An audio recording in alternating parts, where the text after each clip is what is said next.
कुछ इंतजार ऐसे होते हैं जिनमें शाम नहीं उम्रें गुजर जाती हैं।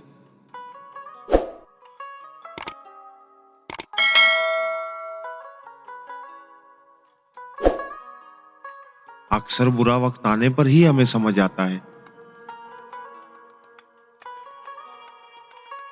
कि हमारे इर्द गिर्द लोग नहीं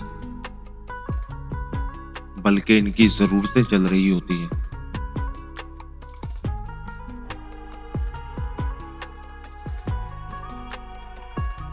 धोखा देने वाले को भूल जाना मुश्किल नहीं होता, मुश्किल ये होता है कि उस पर दोबारा यकीन कैसे किया जाए।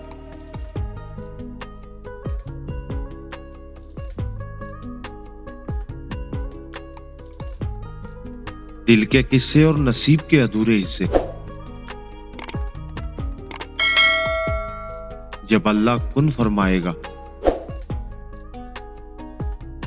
तो एक दिन पूरे हो जाएंगे इंशाअल्लाह।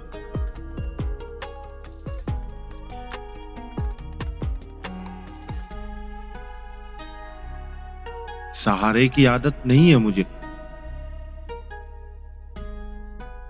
खुद की तकलीफ खुद तक रहे तो ज्यादा सुकून देती है।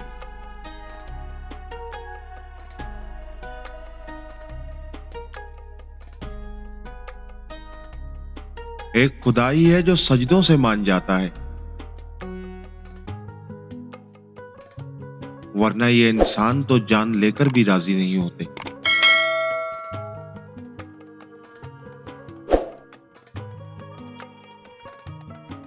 इस दौर में अकेले रहना ही ठीक है। लोग बहुत तकलीफ देते हैं अपना बनाकर,